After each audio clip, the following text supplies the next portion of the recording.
Hello दोस्तों, कैसे आप सब। मैं आशा करता हूँ आप बहुत अच्छे होंगे। आपकी पढ़ाई बहुत अच्छे से चल रही होगी।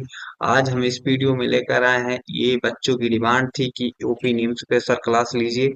तो यूपी निम्स ये है क्या? उत्तर प्रदेश national means cum merit scholarship examination.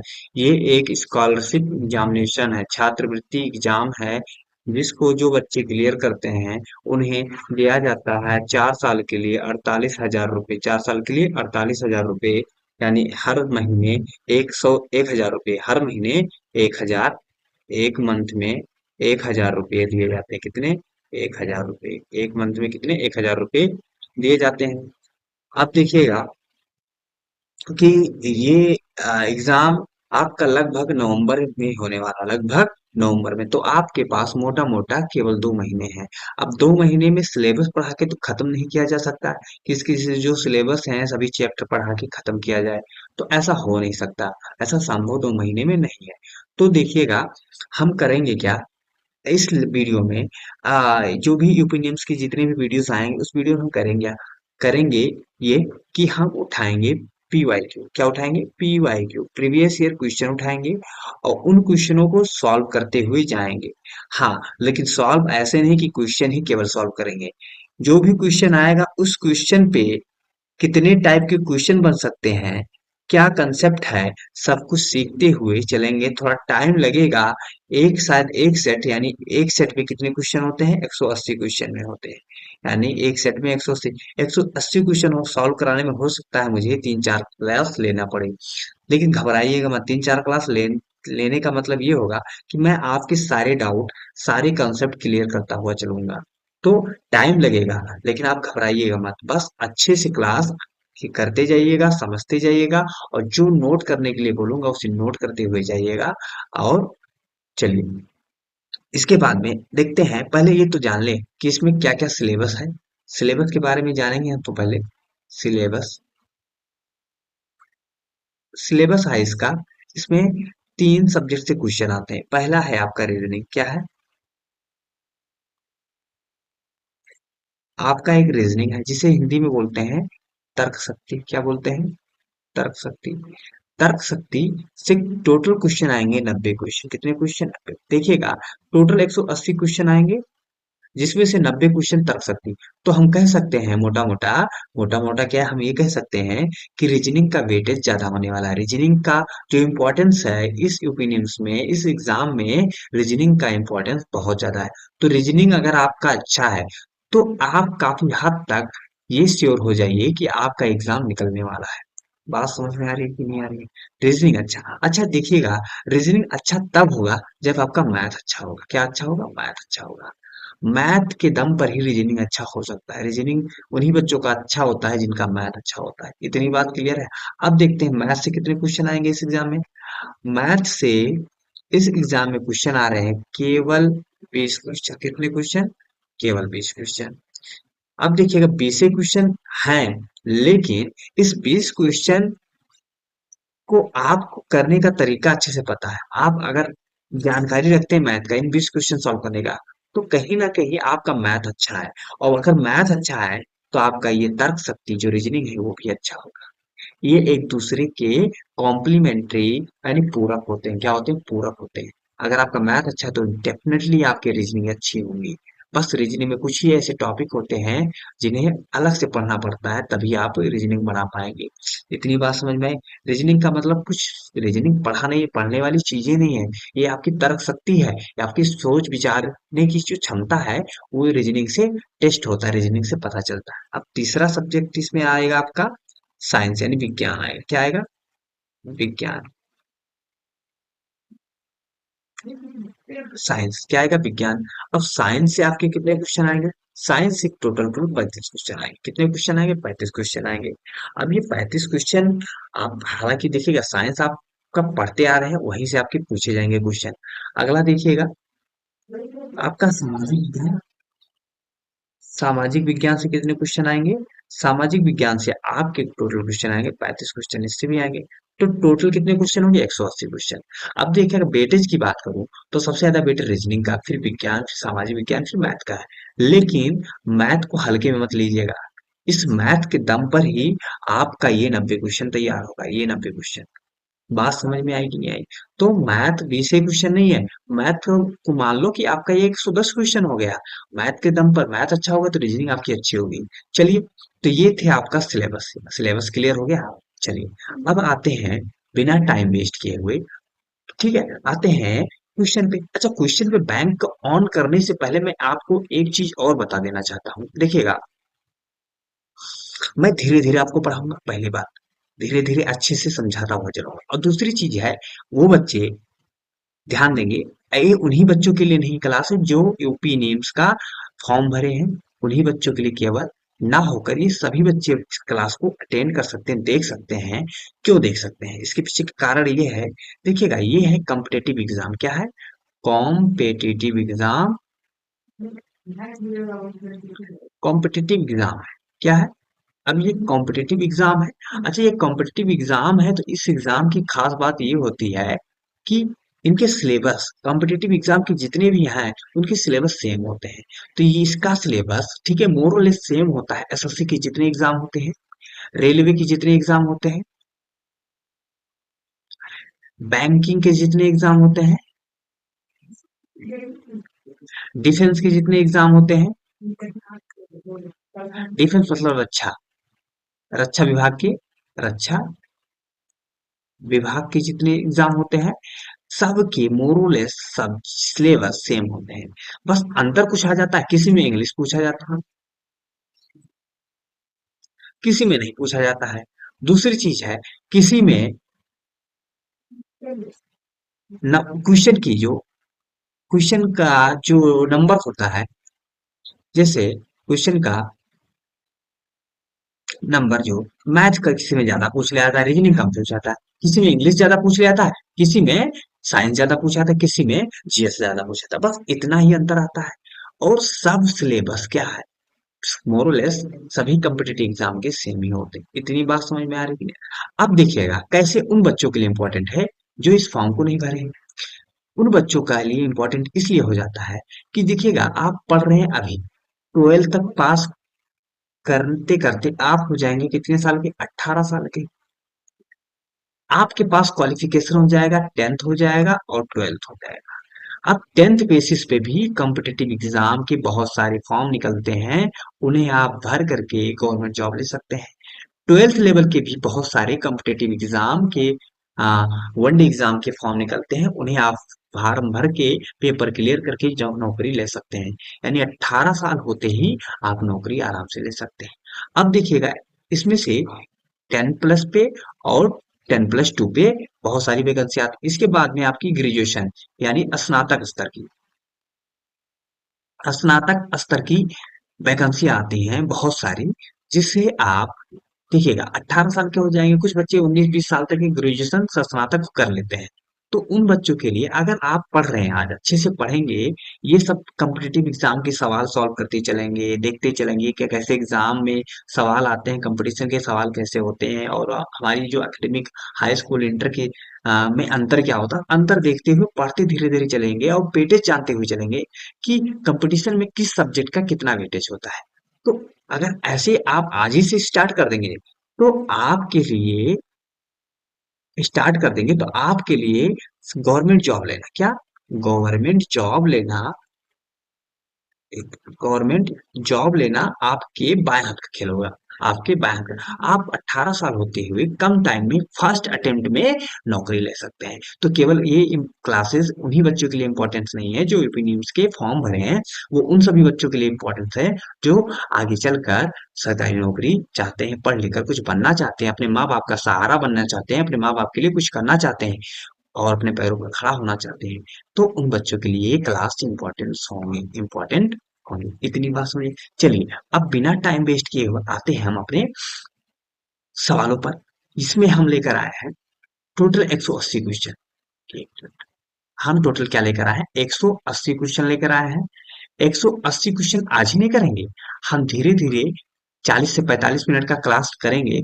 इस 45 से 45 मिनट की क्लास में जितने क्वेश्चन हम मैक्सिमम सॉल्व कर पाएंगे अच्छे से, धीरे धीरे उतने क्वेश्चन सॉल्व करेंगे, फिर अगला वहां से कंटिन्यू करेंगे।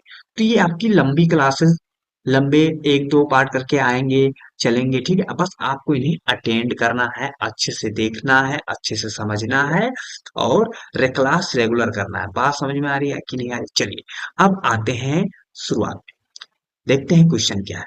तो क्वेश्चन की शुरुआत देखिए किससे हुई है? तर्क शक्ति। तर्क शक्ति का मतलब क्या है देखिएगा, मैं जूम करता हूँ।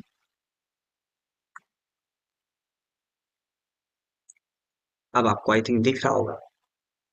हाँ, देखिएगा क्वेश्चन की शुरुआत किससे हुई है? तर्क शक्ति से हुई है। देखिएगा ये किसके क्वेश्चन है? रीजनिंग के क्वेश्चन। किसके क्वेश्चन? रीजनिंग। तो देखिएगा पहले शुरुआत हुई है रीजनिंग के क्वेश्चन, और रीजनिंग के कितने क्वेश्चन आएंगे?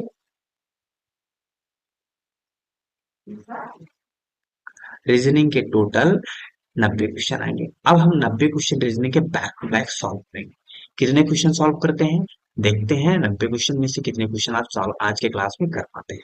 चलिए देखते हैं। ये देखिएगा सवाल है, आपको दिख रहा होगा अच्छे से। अगर नहीं दिख रहा तो आओ जूम कर देता हूँ। चलिए पहला सवाल है, देखिएगा सवाल। पहले निर्देश पढ़िए क्या है। ये इंस्ट्रक्शन दिए होते हैं, इन निर्देश को पढ़ना जरूरी होता है, लेकिन आप बार बार निर्देश भी नहीं पढ़ेंगे। जब मैं सवाल कराऊंगा, पढ़ाऊंगा आपको दो तीन आपके जो मॉक टेस्ट हैं, जो प्रीवियस ये पेपर है करा दूंगा, तो आपको इन निर्देश भी पढ़ने की जरूरत नहीं है। तो पेपर में आपका इतना टाइम बचने वाला है। पहले मैं पढ़ के दिखाता हूँ। निर्देश, निर्देश लिखा है, प्रश्न 1 से 12 में प्रत्येक पद में 4 पद है। 3 पद किसी न किसी रूप में एक से है और एक अन्य पद तीनों से भिन्न है। भिन्न पद की विकल्प संख्या को उत्तर पत्र पर संगत प्रश्न के सामने लिखिए। संगत प्रश्न के सामने लिखिए। तो आपके पास होगा एक, आपका क्या है, एक ओएमआर सीट होगा, उस पे आपको गोला करना होता तो वो चीज होगा। तो इस पे आपको बताना है कि कौन सा आपका ऑड है, कौन सा, ठीक है, इसमें से अलग है, कौन सा इसमें भिन्न है। जैसे इसमें आप देखिएगा क्वेश्चन कैसे होता है। जैसे मैं आपसे बोलूं इसमें से बताइए भिन्न कौन सा, अलग कौन सा है, तो मैं एक आपके पास ऑप्शन देता हूँ। एक ऑप्शन है, दो, दूसरा ऑप्शन है, तीन, तीसरा ऑप्शन, चार, और चौथा ऑप्शन है के पास पास। अब मैं पूछ रहा हूँ इसमें से भिन्न कौन है? इनमें से तीन एक समान है, इनमें से तीन जो है एक समान है और एक अलग है, एक भिन्न अलग है। तो जो भिन्न है उसी को छांटना है, जो अलग है उसी को छांटना है। अब देखेंगे कैसे आप पता करेंगे कौन सा अलग है कौन सा नहीं। ये आपकी नॉलेज पर डिपेंड करेगा, आपकी नॉलेज से पता चलेगा। कैसे? नॉलेज से, आपके पास नॉलेज होना चाहिए। क्या होना चाहिए? आपके पास क्या होना चाहिए? नॉलेज होना चाहिए। आपके पास नॉलेज, जानकारी, आपके पास जानकारी जब होगा तब आप पता कर ले जाएंगे। अब देखिएगा इसमें से जब इस टाइप के क्वेश्चन आते हैं तो बहुत सारी चीजें आपकी चेक की जाती है। एक आपका मैथ चेक किया जाता है, आपकी रीजनिंग में आपका मैथ होगा, जैसे नंबर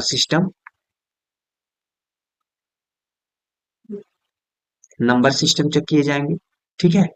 इसके बाद में आपकी जीएस चेक की जाती है, जीएस चेक कर लिया जाता है। ये सब आपकी चेक किया जाता है। नंबर सिस्टम यानी मैथ, नंबर सिस्टम में आपका मान लो मैथ चेक कर लिया जाता है, ठीक है, और जीएस आपकी चेक कर ली जाती है। अब देखते हैं इसमें से क्या है। पहला क्वेश्चन आपके मैथ का है, ठीक है, मैथ का। देखिए इसमें से कौन सा अलग है, आप देखेंगे। देखिए 13, 17 और 23 और 63 है, चार है ना। 13, 17, 23, 63। अब आपको, अगर आपको पता हो कि अभाज्य संख्या क्या, अभाज्य संख्या के बारे में अगर आपके पास जानकारी होता तो ये क्वेश्चन कर ले जाते। किसकी संख्या? वास्तव, देखिए अभाज्य संख्या कौन सी संख्या होती है?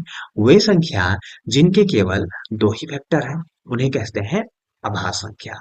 बात समझ में आ रही है कि नहीं आ रही? और वे संख्या जिनके दो से अधिक फैक्टर हैं उन्हें कहते हैं भाज्य संख्या, कंपोजिट नंबर, भाज्य संख्या। अब देखिएगा मैं हमेशा अभाज्य और भाज्य नहीं बोलूंगा, मैं हमेशा इसका क्या बोलूंगा?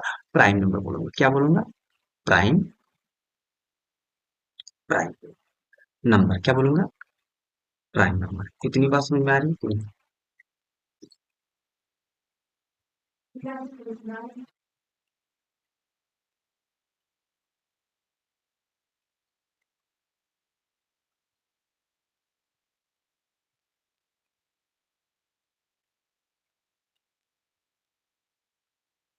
मैं हमेशा मैं हमेशा इनको अभाज्य और भाज्य संख्या नहीं बोलूंगा, मैं नहीं बोलूंगा प्राइम नंबर, क्या बोलूंगा, प्राइम नंबर बोलूंगा।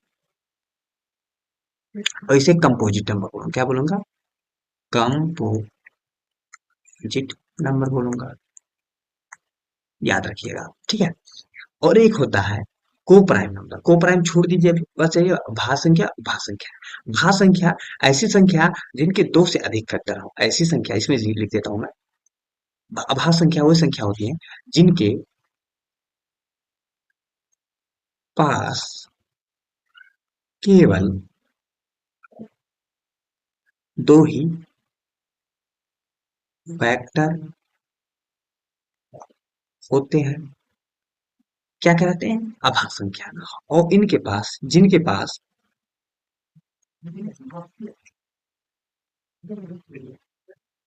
केवल, जिनके पास, सॉरी केवल ना लिख के लिखिए, जिनके पास दो से अधिक फैक्टर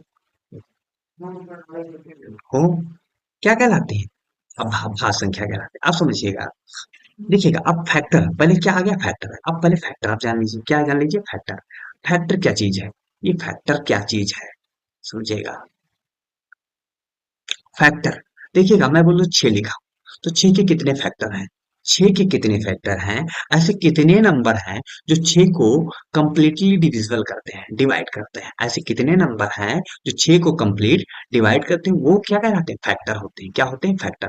अब फैक्टर निकालने का तरीका होता है, आपने एलसीएम पढ़ा होगा निकालना, देखिए फैक्टर का ऐसे है। अब ये 6 है, क्या आपका इवन नंबर है, क्या है, सम संख्या है, तो सम संख्या 2 से कट रही है, जो संख्या 2 से कटे वो सम संख्या होती है, तो कितना आएगा, 3 आएगा। अब देखिए किससे कटेगा, आपको 3 से कटेगा, 3 से कटेगा ना, तो 1 आएगा, आपको 1 से कटेगा, तो देखिए कितने फैक्टर हैं इसके, 1 हो सकता है, 2 हो सकता है, 3 हो सकता है, और स्वयं 6 भी हो सकता है। इसका फैक्टर कितना होगा, समझ में आया कि नहीं आया। अब इसको आप बार बार यूज नहीं करेंगे, इसको बार बार यूज नहीं करेंगे, बस आपको थोड़ा समझते हुए चलना है। देखिए अगर मैं बोलूँ 6 के कितने फैक्टर हैं, तो 6 के कितने फैक्टर है, 4 फैक्टर है, 6 के कितने फैक्टर है, 4 फैक्टर है। नंबर ऑफ फैक्टर कैसे निकाला जाता है, ये अभी आप बाद में पढ़ेंगे, अभी इतना से देखिएगा। 10 के कितने फैक्टर है, तो 10 के देखिए एक तो होगा, हर संख्या का एक फैक्टर होगा ही होगा। इसके बाद में देखिए 2 भी फैक्टर है, क्योंकि 5 से कट रहा है, 2 से डिविजिबल है। फिर देखिएगा 3 नहीं है, 4 नहीं है, 5 है, और इसके बाद में 6 7 8 9 नहीं है, 10 है। तो कितने फैक्टर है इसके, 4 फैक्टर है। ऐसे देखिए 15, 15 के कितने फैक्टर है, आपको एक होगा, 3 होगा, 5 होगा, 10 नहीं 15 होगा।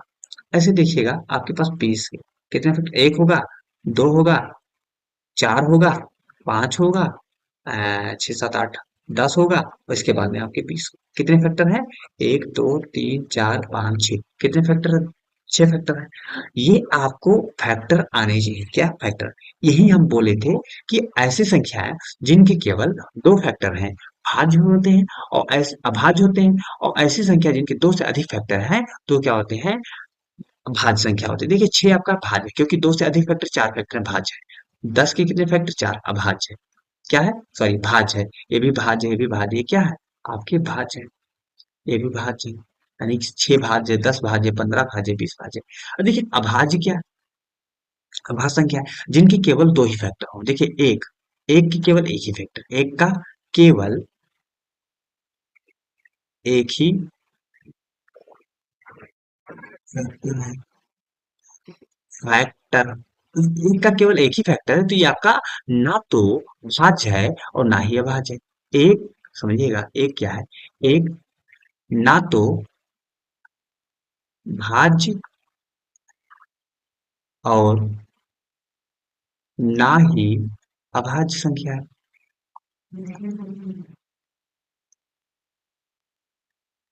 इतनी बात समझ में आई? एक ना तो भाज्य संख्या है ना अभाज्य संख्या है। अब देखिएगा दो, दो की बात आई, तो दो देखिएगा क्या है, दो को, दो के कितने फैक्टर, मैं कहूंगा एक होगा, केवल दो, यही दो फैक्टर है। तो दो, जिन संख्याओं के केवल दो फैक्टर है उन्हें कहते हैं भाज्य संख्या, सॉरी अभाज्य संख्या बोलते हैं, क्या बोलते हैं, अभाज्य संख्या। तो दो क्या है आपका, ये आपका अभाज्य हो जाएगा, क्या हो जाएगा, अभाज्य। यहां से हम बोल सकते हैं एक ना तो भाज्य था ना अभाज्य था, तो सबसे छोटी अभाज्य संख्या क्या होगी, दो होगी। ऐसे देखिएगा तीन, तीन के कितने फैक्टर, तीन के कहोगे आप केवल कितने फैक्टर हैं, एक होगा, और 3 होगा, तो ये भी क्या है आपका भाज्य संख्या। ऐसे देखिएगा आप 4, 4 की देखिएगा 1 होगा, 2 होगा, 4 होगा, कितने फैक्टर, 3 फैक्टर। तो ये तो आपका भाज्य हुआ, अभाज्य हुआ ही नहीं, तो ये क्या होगा आपके भाज्य। ठीक है, 2 से अधिक फैक्टर होंगे तो भाज्य होगा। ऐसे देखिएगा 5, 5 की बात आई तब देखिएगा 1 होगा और केवल 5 होगा, तो ये क्या आपका हो गया, आपका अभाज्य हो गया।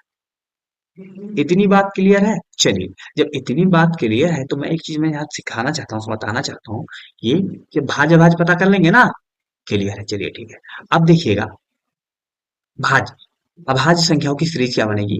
देखिए 2 बनेगा पहला अभाज्य संख्या, फिर 3 बनेगा, फिर अभाज्य 5 बनेगा, फिर 7 बनेगा, फिर इसके बाद में 11 बनेगा, 13 बनेगा, फिर आपका 17 बनेगा, फिर 19 बनेगा, फिर आपका 23 बनेगा, फिर आपका 29 बनेगा, फिर आपका 31 बनेगा, ऐसे डाट डाट करके फिर आपका 37 बनेगा, फिर आपका 41 बनेगा, फिर आपका 43 बनेगा, फिर आपका 47 बनेगा, फिर आपका बनेगा 53 बनेगा, फिर आपका बनेगा 59 बनेगा, फिर आपका बनेगा 61 बनेगा, फिर आपका 67 बनेगा, फिर आपका बनेगा 71 बनेगा, 71 बनेगा, ऐसे आपका लिखते जाएंगे। देखिएगा इन सभी संख्याओं के केवल दो ही फैक्टर है, 53 का केवल एक और 53 है, 47 का एक और 47 है, 43 का एक और 43 है, 41 का एक और 41 है, 37 का एक और, सबके। इतनी बात सुनी। अच्छा ये क्या है आपके अभाज्य संख्या,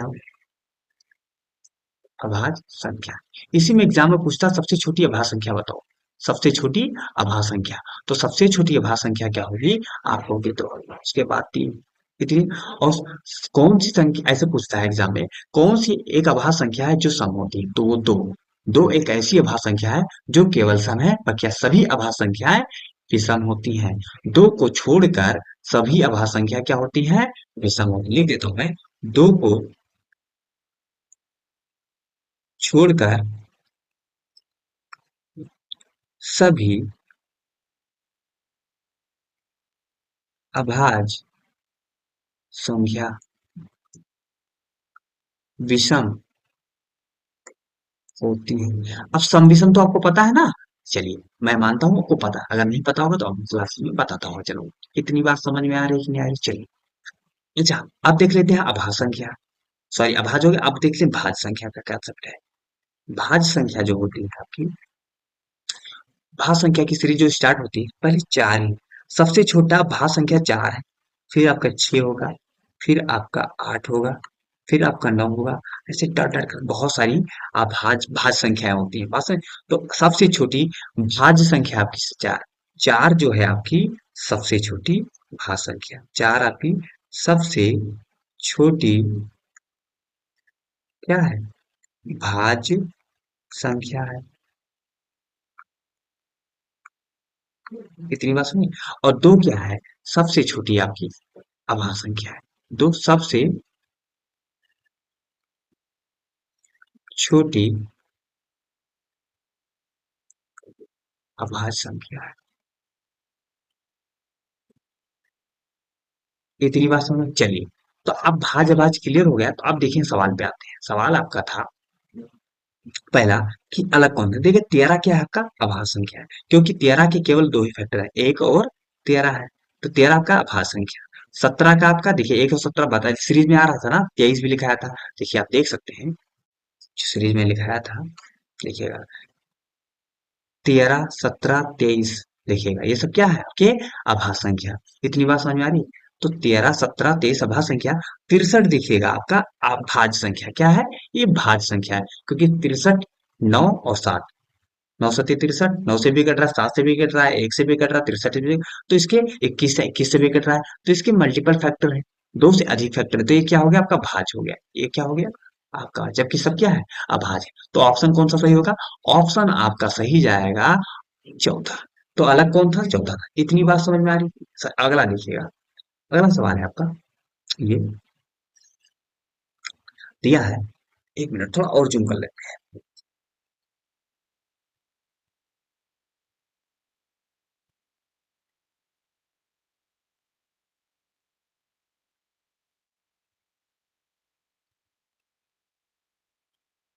चलिए सवाल है अगला, देखिएगा दूसरा, 50 से 60 हुआ है, ठीक है। फिर 32 से 38 हुआ है, 64 से 70 हुआ है, 63 से 77। अब देखिएगा यहाँ पर अंतर अलग कौन सा है, देखिएगा डिफरेंस देख लीजिए, क्या देख लीजिए डिफरेंस। यहाँ डिफरेंस कितना है, 6 का। यहाँ अंतर कितना है, 6 का। एक मिनट कलर चलने का। यहाँ अंतर कितने का है, 6 का है। और यहाँ अंतर कितने का है, 32 से 38, 6 का। यहाँ अंतर कितना है, 6 का ही है। जबकि यहाँ अंतर है 7 7 14 का है। तो अलग कौन सा हुआ, यही हुआ, अंतर अलग है। तो देखिएगा जरूरी नहीं कि आपके भाज भाज पर ही आए सवाल। देखिए अंतर भी आ गया, ठीक है। ऐसे सब देखिएगा, यहाँ देखिएगा। देखिए आप एक चीज मैं और समझाना चाहता हूँ आपके रीजनिंग में। रीजनिंग में एक चीज मैं एक पेज लिखना चाहता हूँ, देखिएगा। A B C D E F G H I J K L M N O P Q R S T U V W X Y Z. अब समझिएगा मैं लिखा क्यों हूं। इन सब की प्लेसिंग यानी प्लेसिंग, जैसे एक एक नंबर पे है, बी 2 नंबर पे है, जे 10 नंबर पे है, एल 12 नंबर पे है, एस 19 नंबर पे है, व्यू 22 नंबर पे है, क्यू 17 नंबर पे है, मुझे याद है, और ओ 15 नंबर पे है। इनकी ये प्लेसिंग है। इनको आपको याद रखना। अब कहूंगी याद कैसे होगा, याद कैसे होगा, याद करने के लिए आपको करना होगा प्रैक्टिस। क्या करना होगा, प्रैक्टिस। आप ऐसे लिखिए और रेंडमली ऐसे उनकी नंबर प्लेसिंग करते जाइए, ठीक है। आप जब 2 3 बार प्रैक्टिस करेंगे तो आपको याद ही है। जैसे हम 13 नंबर पे, तो आपको याद रखना टी कितना 20 नंबर पे याद रखना होगा। ये है प्लेस प्लेसिंग, क्या है, एक की प्लेसिंग क्या है, एक होती है। टी की प्लेसिंग क्या होती है, 20, यानी टी 20 नंबर पे। टी कितने नंबर पे आता है, 20। एक्स कितने नंबर पे आता है, 24 नंबर पे आता है। डब्ल्यू 23 नंबर पे आता है। याद रखिएगा, आप क्या रखेंगे, याद रखेंगे, ठीक है। इतनी बात सुनिए, इसके बहुत सारी ट्रिक्स हैं। बोलो बोलो 5 5 के खंड पे इजोटी बना लेते हैं। ई 5 पे आता है, फिर जे 10 पे आता है, फिर वो 15 पे आता है, टी 20 पे आता है, वाई 25 पे आता है। तो इसके बीच में तो थोड़ा देख लेते हैं लोग। ऐसे मैं कहूंगा, ऐसे ट्रिक कोई नहीं होता है। ट्रिक से आप करेंगे ऐसे ऐसे तो आप बड़े कंफ्यूज हो जाएंगे आपको। तो काम कीजिए, आप प्रैक्टिस करेंगे क्लास में जब चाहिए बच्चों, तो आप आ, अपने दोस्तों से, ठीक है, बोलिए। चलिए आप हमसे पूछिए कि के कितने नंबर पे आता है, तो आप पूछिए के कितने नंबर पूछे, तो आपको आप आंसर देंगे इसका 11 नंबर पे। तो ऐसे करेंगे, आप प्रैक्टिस क्लास में करेंगे तो आपको याद हो जाएगा। तो याद करना आपका काम, याद करके आइएगा। अब आते हैं सवाल पे। सवाल जो है, देखिए 18 को आर लिखा है, 22 को वी लिखा है, 24 को एक्स लिखा है, 12 को एन लिखा है, समझिएगा। ठीक है। 18 की जो आर की प्लेसिंग होती है 18 नंबर पे होती है, ये सही है। 24 की प्लेसिंग होती है एक्स, एक्स की प्लेसिंग होती है 24 नंबर पे। और 22 नंबर पे क्या होता है, बी होता है। तो देखिएगा इन सभी की प्लेसिंग समान है, सही है, जबकि इसकी प्लेसिंग गलत है। यम 12 पे ना होकर 13 नंबर पे आता है। तो ये कौन सा अलग है, अलग आपका हो जाएगा ये आंसर। इतनी बात समझ में आई। तो ये सब सेम है, केवल एक ही अलग है। इतनी बात क्लियर। चलिए चौथा सवाल है, ये देखिएगा। इसमें देखिए क्या मतलब है, देखिएगा। एक पहले देखो, इन सब सवालों में एक तो हो होता है कि देखिए तीन, आप लेटर की बात करेंगे, 3 लेटर इसमें है, 3 लेटर इसमें, 3 लेटर, तो लेटर पे कोई चीज नहीं कि लेटर की संख्या देख ले, लेटर की संख्या में हम अलग छाड़ छाड़ सकते हैं, नहीं छाड़ सकते।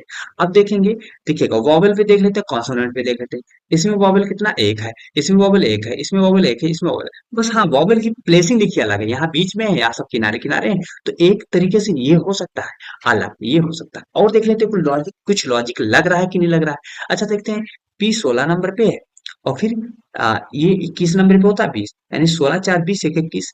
ऐसे देखिएगा, चार, ये भी नहीं। तो इसका मतलब ये आपकी ऐसी सीरीज भी नहीं बन रही है कोई सीरीज। तो मुझे लग रहा है, मुझे क्या, ये सही ही है।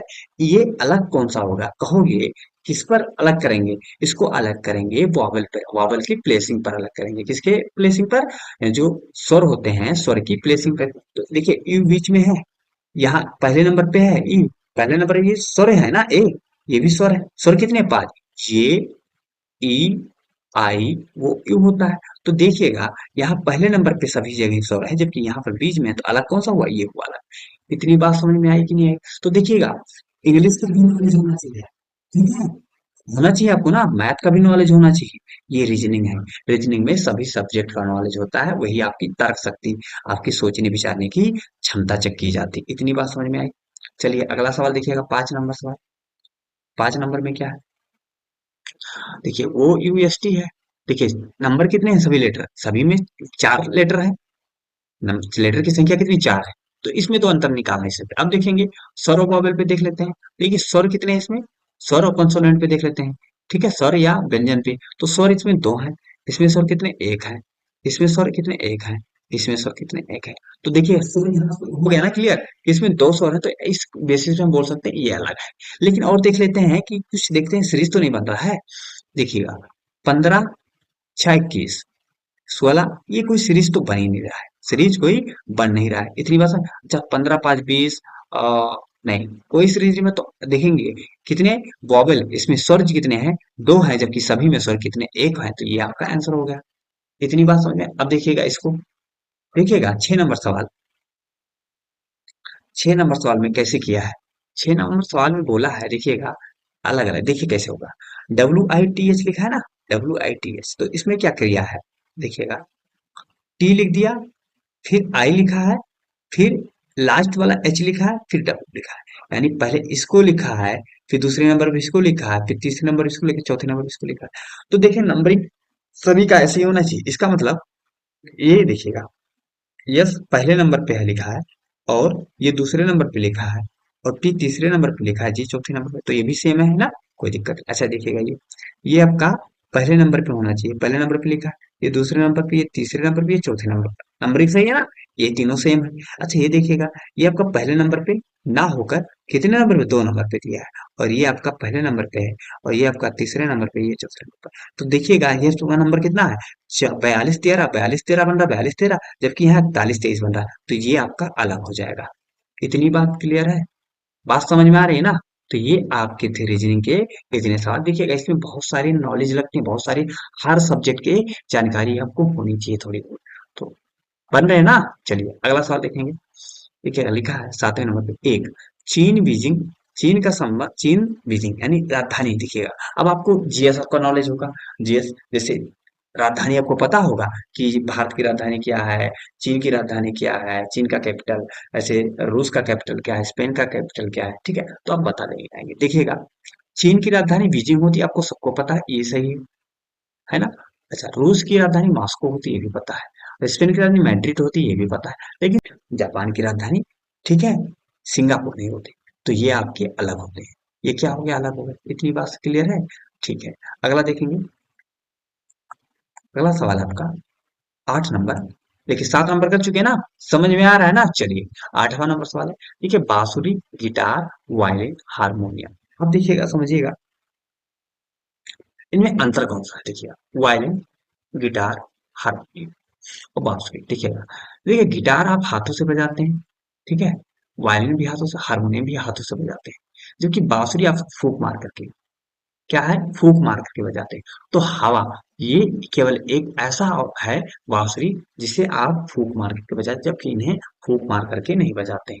तो इस बेसिस पर अंतर हो गया। देखिएगा आपको जीएस का नॉलेज होगा तभी ये कर पाएंगे। इसका जीएस का नॉलेज, ये 7 नंबर 8 नंबर किसे, जीएस के नॉलेज पर करते हैं। तो आप अब ये कहेंगे सर आप रीजनिंग पढ़ाइए, रीजनिंग में हम सब कुछ सीख लेंगे।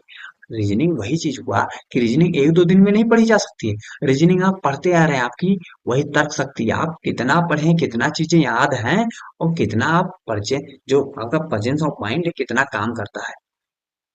इतनी बात क्लियर है। चलिए तो आपके पास बांस फूंक मार के किसी हाथ से बजाता है, किसी तंत्र वाद्य यंत्र होता है कोई, है ऐसे नहीं बता सकता ना। तो टाइम लगेगा इन सब चीजों को सीखने में। आप जब प्रैक्टिस करेंगे तो ये ऐसा भी नहीं कि ये वर्सटाइल होता है, मतलब सब जगह से पूछ लेगा, कुछ फिक्स होते हैं। ठीक है, ऐसे ही बातें हैं। आपके पास बेसिक नॉलेज होना चाहिए, क्या, हर सब्जेक्ट का आपके पास क्या होना चाहिए, बेसिक नॉलेज, सामान्य ज्ञान होना चाहिए आपके पास। चलिए देखिए 9 नंबर सवाल है, आयरन, निकिल, कोबाल्ट, एल्युमिनियम। तो इसमें से और एंड आउट देखिएगा, इसका आपके पास साइंस का जब जानकारी होगा तो आपके पास ये सवाल, आप आराम से इस सवाल का बना देखिएगा। देखिएगा 9 नंबर, तो 9 नंबर से आयरन, निकिल, कोबाल्ट, एल्युमिनियम। अब आपके पास अगर साइंस का जानकारी है, साइंस का नॉलेज है, तो आप इस सवाल को बना ले जाएंगे। देखिएगा आयरन, निखिल खोबार। इसमें सिमिलरिटीज क्या है कि ऊष्मा क्या होते हैं, सुचालक होते हैं, ऊष्मा के सुचालक।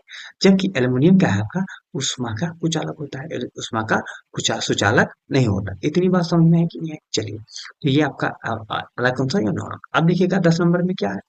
10 नंबर में कान, वृक्क, फेफड़ा, यकृत। देखिए कान, वृक्क, फेफड़ा, यकृत। अब इन तीनों चारों में क्या अलग कौन सा है, अलग कैसे पता करेंगे, देखिएगा। अच्छा ये बताइए, कान आपके शरीर के बाहर होता है, वृक्क शरीर के अंदर, फेफड़ा शरीर के अंदर, यकृत शरीर के अंदर।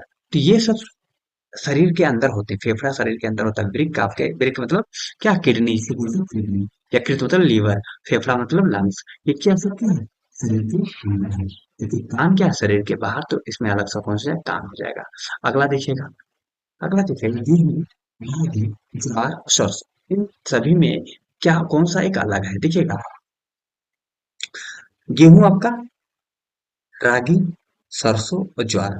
देखिएगा इन तीनों में ये आपका गेहूं, रागी, सरसों और ज्वार। ज्वार आपका किसका, खरीफ का फसल है। किसका फसल है, खरीफ का। ज्वार खरीफ का फसल है, जबकि गेहूं, रागी, सरसों किसके फसल है, आपके रबी के फसल है। अब देखिएगा, यही से मैं आप समझा देना चाह रहा हूँ, रबी की फसल और खरीफ की फसल क्या, रबी की फसल और खरीफ। देखिएगा, रबी की फसल, एक आता है खरीफ की फसल, खरीफ की फसल, एक होता है जायद, जायद की फसल। देखिए रबी की फसल जो होते हैं, खरीफ की फसल होते हैं जायद। कब हुआ, देखिएगा, रबी की फसल ठंडक में बोई जाती है, वही आपके आ, नवंबर, अक्टूबर, अक्टूबर नवंबर में बोई जाती है। कब बोई जाती है, अक्टूबर नवंबर। और कब काटी जाती है, मार्च अप्रैल में काटी ली जाती है। जैसे रबी की फसलें आपके देखिए, ठंडक में कौन सी फसलें बोई जाती है, आपको गेहूं बोया जाता है, आपके खेतों में लगा होता है गेहूं। सरसों भी होता है, क्या होता है, मटर भी होता है, चना भी होता है ना, ठीक है। जौ भी होता है, जौ। ये सब क्या है, आपके रबी की फसलें जो ठंडक में बोई जाती है। इतनी बात क्लियर है। चलिए, अब देखिए खरीफ की फसल।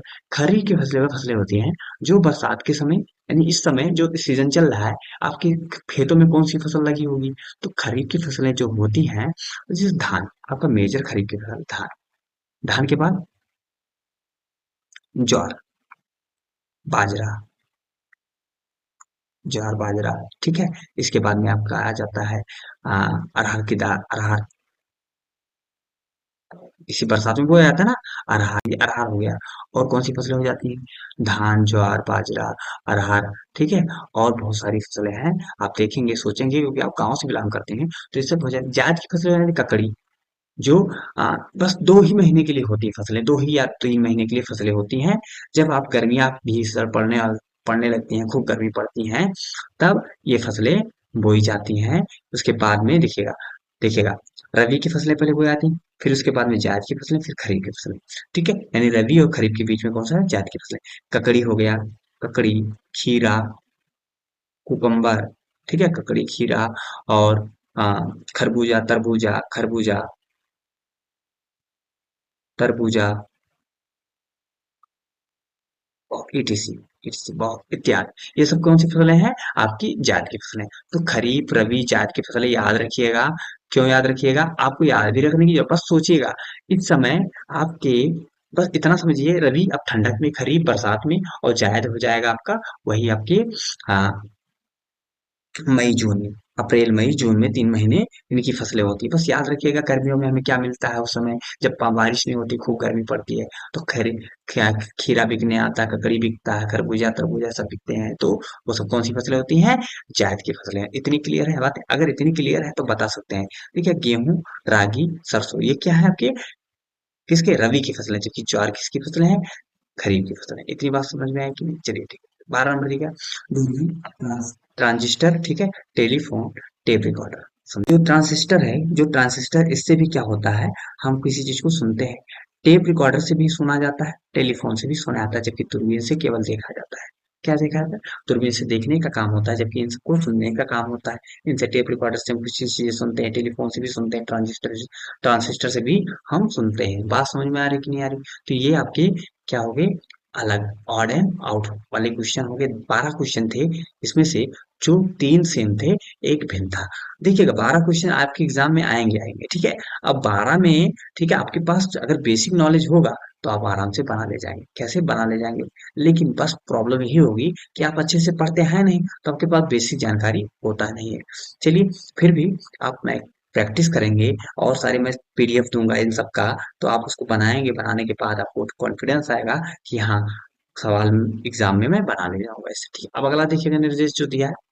निर्देश प्रश्न 13 से 27 में प्रत्येक में पद चार पद है, संकेत, ठीक है। ये समानुपात की बाईं ओर दो पद में जो संबंध है वही संबंध समानुपात की दाईं ओर के दो पदों में है। प्रत्येक प्रश्न में एक पद लुप्त है। जो प्रश्न के नीचे दिए गए चार विकल्पों में से एक है, सही विकल्प खोजकर उसकी क्रम संख्या को सही प्रश्न के सम्मुख अपने प्रश्न उत्तर पर लिखिए। अब देखिएगा, अब इसी निर्देश पढ़ने की जरूरत नहीं एग्जाम में, बस आप जब प्रैक्टिस करके जाएंगे तो ये निर्देश भी पढ़ने की। आप सवाल देखें, सवाल देख के आपको समझ में आए क्या ये सवाल क्या है। 5 से 124 बना है तो 7 से क्या बनेगा? 5 से 13 नंबर 124 बना है तो 7 से क्या बनेगा? अब ऐसे सवाल में आपके पास अगर मैथ का अच्छा नॉलेज है तो आप ऐसे सवाल आराम से कर लेंगे आगे। किसका नॉलेज अच्छा होना चाहिए? मैथ का नॉलेज। अब देखिए मैथ का नॉलेज कैसे अच्छा, देखिएगा, समझ से आता हूँ मैं। आपके पास मैथ का नॉलेज अच्छा होना चाहिए। नंबर सिस्टम मैथ में आपके पास नॉलेज होना चाहिए अच्छा। नंबर सिस्टम, तो यहाँ से एक मैं क्लास कर लूंगा, एक कल मैं एक क्लास लूंगा। कल एक क्लास आपका आएगा।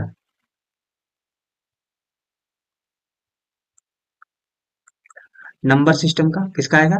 नंबर सिस्टम का एक क्लास आएगा, जिसमें हम सभी वो कंसेप्ट, वो चीजें के कवर करेंगे जो चीज आपके एग्जाम में रीजनिंग में हेल्पफुल होते हैं। वो सभी कंसेप्ट के कवर करेंगे। वे सभी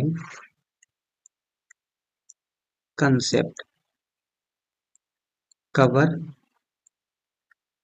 करेंगे जो रीजनिंग में हेल्पफुल होते हैं। रीजनिंग में मददगार है, हेल्पफुल होते हैं। क्या होते हैं? हेल्पफुल होते हैं। क्या होते हैं? हेल्पफुल होते हैं। तो बात समझे, तो मैं कल एक नंबर सिस्टम का लेक्चर लेकर आऊंगा, जिसमें वो सभी सारी चीजें बता दूंगा आपको जो आपके रीजनिंग में पूछे जाते हैं। ठीक है, इतनी बात क्लियर है? चलिए, अगर इतनी बात क्लियर है तो मैं सवाल देखता हूँ। सवाल चलिए देखिए, देखा है ये 5 से 124 बना।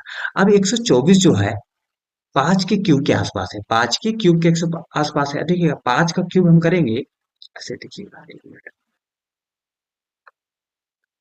अगर 5 का आप क्यूब कर रहे हैं, किसका क्यूब कर रहे हैं? 5 का क्यूब, तो कितना आ रहा है? 125। भाई 5 का क्यूब का महाराज मतलब क्या होता है जानते हो? 5 का क्यूब यानी किसी भी संख्या का घात का मतलब वो तो संख्या उतनी बार गुणा में। इसका मतलब 5 गुणे 5 गुणे 5। अब ऐसे मतलब 50 25 5 30 ऐसे मत कीजिएगा। 50 25 और गुणे 5, ये उन बच्चों के लिए बताएं जो बिगिनर हैं, बहुत कमजोर हैं। 25 पंचे 125 होगा। क्यूब समझे? यानी 5 का जो घन है, 5 का घन कितना होता है? 125 होता है। अब 125 में अगर मैं एक माइनस कर दूं तो कितना हो जाएगा? आपको एक माइनस कर दूं कितना? 124 आ जाएगा। इसका मतलब 5 का क्यूब -1 किया है, यही तो किया है। तो यहाँ भी क्या होगा? 7 का क्यूब, 7 का क्यूब -1 होगा। अब देखिएगा 7 का जो क्यूब होता है 343 होता है। याद कराऊंगा कल मैं, मुझे तो याद है। तो कितना हो जाएगा? 342 हो जाएगा। अब 342 जिस ऑप्शन का आंसर है वही है आंसर हो जाएगा। ये हो जाएगा 342 जिस ऑप्शन में है वही उसका आंसर हो जाएगा। तो इस बात समझे? अब देखिएगा यहाँ पर मैं, अब अगर नंबर सिस्टम में आप क्यूब पढ़े होते तो आप लोग कर नहीं जाते सवाल। इतनी बात समझ में? चलिए अगला सवाल जो है ये है 49 से 81 बना। अब 49 देखोगे, 49 देखकर आपको समझ में आ जाना चाहिए कि 49 किसी संख्या का वर्ग है, किसी संख्या का वर्ग है। तो 49 किसका वर्ग है? 49 7 का वर्ग है। रेशियो 81 किसका वर्ग है? 9 का वर्ग है। अच्छा, इन दोनों के बीच में कितना गैप है? 2 का गैप। इसका मतलब 10 किसका, 100 किसका वर्ग है? आपको 10 का वर्ग है। तो कितना गैप होना चाहिए? 2 का गैप। तो 10 दूनी 12, तो 12 का वर्ग निकालेंगे तो कितना आएगा? 12 का जब वर्ग निकालेंगे तो कितना आएगा? 100। 44। इसका मतलब अगर 49 से 81 बनाया तो 100 से 144 बनेगा। इतनी बात समझ में आई। अब 144 जिस ऑप्शन में होगा वही उसका आंसर होगा। अब देखते हैं 144 किस ऑप्शन में है।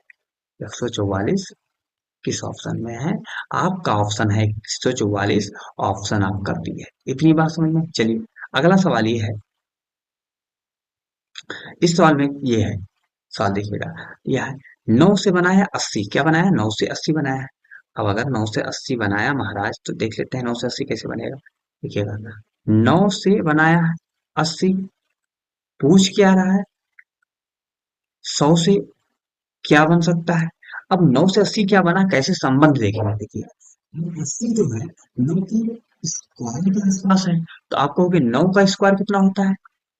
81 होता है। अगर इसमें से -1 कर दूं तो 80 आ जाएगा ना। इसका मतलब क्या कंसेप्ट लग सकता है, 9 का स्क्वायर -1 बराबर कितना होगा? 80 होता है। तो यहाँ 100 है, तो मैं कहूंगा यहाँ से 100 का स्क्वायर -1, तो कितना आएगा? आप कहोगे 100 का स्क्वायर -1, तो कितना हो जाएगा ये? 10,000 -1, 9,999। ऑप्शन कौन सा? ऑप्शन आपका डी सही है। इतनी बात समझ में आ रही है कि नहीं आ रही? चलिए आगे देखते हैं। अब सवाल ये देखिएगा, यम के अभी मैंने बताया था कि आप किसी भी लेटर का ए टू जेड में प्लेसिंग जानिए। तो देखिए यम के को 169 से 121 बनाया। क्या बनाया?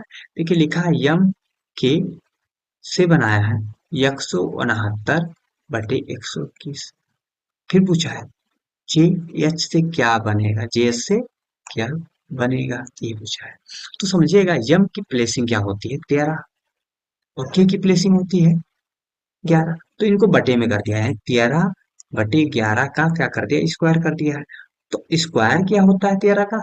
169, और बटे 11 करेंगे 120। तो ये क्या, तो यहाँ जे की प्लेसिंग होती है 10, एच की प्लेसिंग 8, तो क्या हो जाएगा? 10/8 का स्क्वायर कर देंगे, तो आपका आएगा 10×2 = 8×64।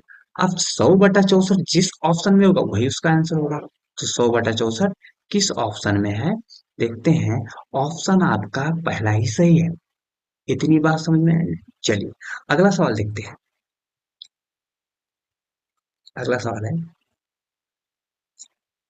देखिएगा EIGHTY को लिखा, क्या लिखा जा रहा है? ई आई, लिखिएगा EIGHTY को लिखा जा रहा है क्या?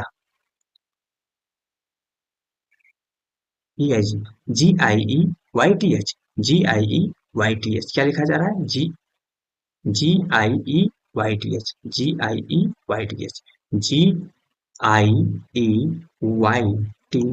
लिखा जा रहा है। तो पूछा क्या जा रहा है, समझिएगा।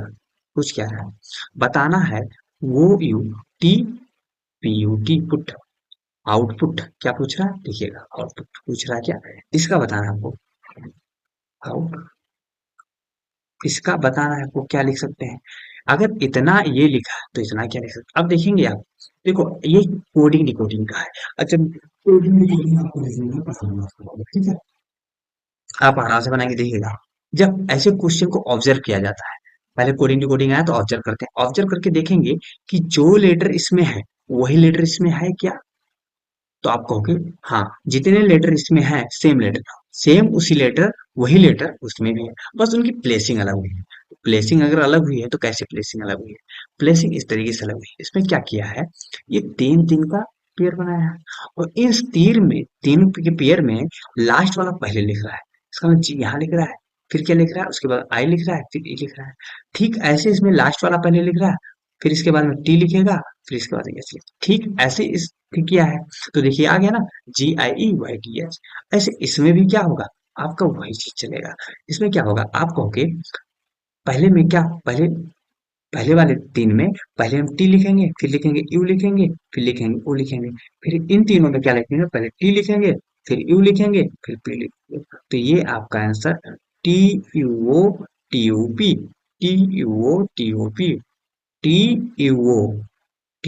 ये देखिए पहला ही ऑप्शन सही है ना। क्लियर इतना? चलिए अगर ये क्लियर है, अब देखिएगा अगला सवाल है, क्लोज को लिखा जा रहा है। देखिएगा यही मैं बता रहा हूँ, थोड़ा जूम करके, क्योंकि बहुत दिक्कत हो रहा है, बार बार टाइम ज्यादा लगता है। हाँ बता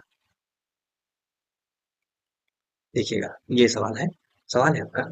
ठीक है, क्लोज से बनाया है, DNRW, ओपन से पूछ रहा है। तो देखिए क्लोज, अब देखिएगा यहाँ देखिएगा, CLOSE, इसमें भी CLOSE नहीं है ना, नहीं, तो इसका मतलब इसमें सेम लेटर बस प्लेसिंग नहीं चेंज किया, इसमें इसमें सी में कुछ जोड़ा होगा, सी में कुछ जोड़ा होगा, या हो सकता है सी में कुछ जोड़ा होगा, या क्रॉस करके कुछ जोड़ा होगा। तो इसमें देखिए सी में कुछ जोड़ा है, तो सी का हम देखते हैं, सी में एक जोड़ दिया, क्या दिया, एक जोड़ दिया है।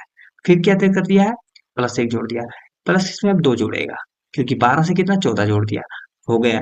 अब देखिएगा 15 से कितना 18 हो गया, मुझे पता है वो से आर बन रहा है, मतलब 15 से 18 बन रहा है, तो प्लस 3 जोड़ दिया, क्या जोड़ दिया, 19 से क्या हो रहा है, 24 हो रहा है, 23 हो रहा है, तो 19 में 4 जोड़ते हैं तो 23 हो रहा है, तो प्लस 4 हो गया, ऐसे प्लस 5 हो रहा है।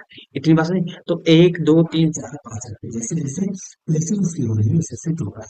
यहाँ 1 होगा, प्लस 1 जुड़ेगा, फिर प्लस 2 जुड़ेगा, प्लस 3 जुड़ेगा, प्लस 4 जुड़ेगा, तो कहेंगे प्लस 1 15 में जुड़ेगा तो क्या होगा, आप कहोगे पी होगा, 15 एक 16 पी होगा।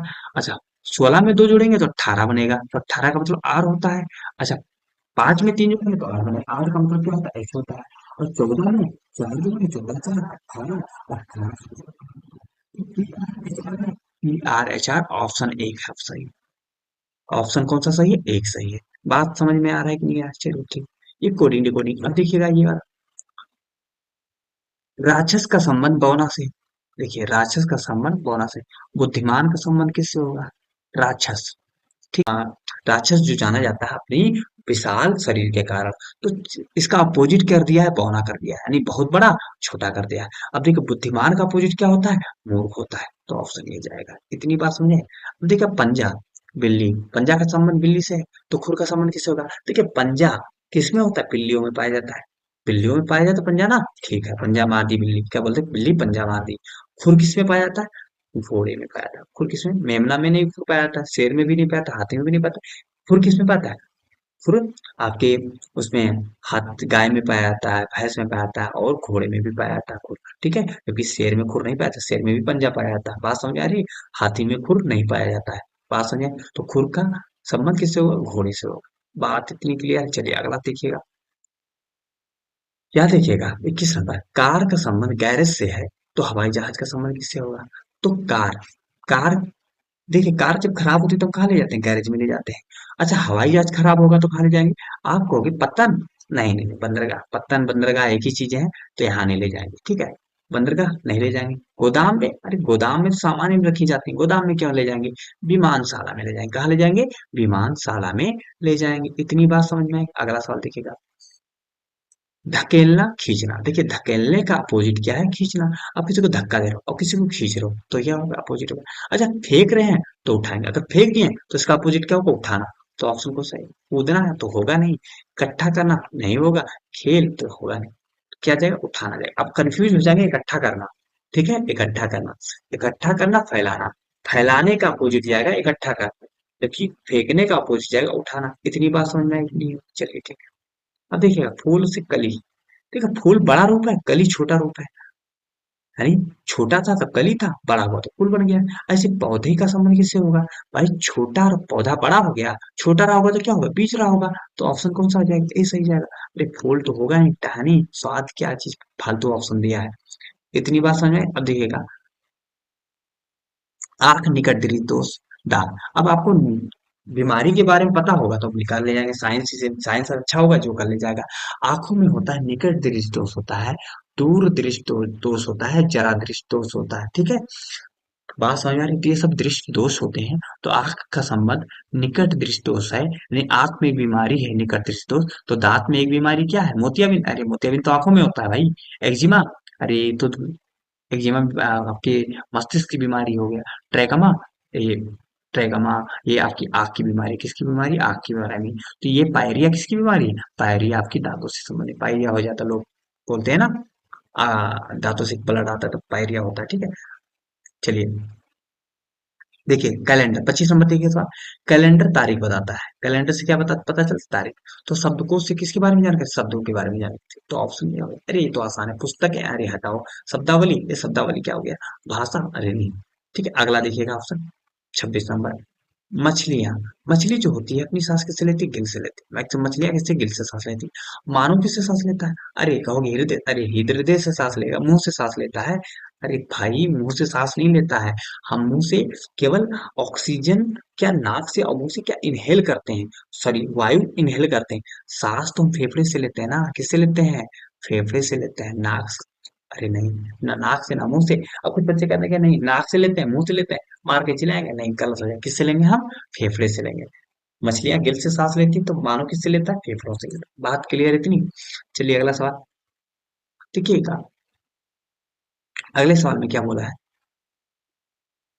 AB को 12 लिखा है और GH को क्या लिखा है? देखिए AB को 12 कैसे लिखा है?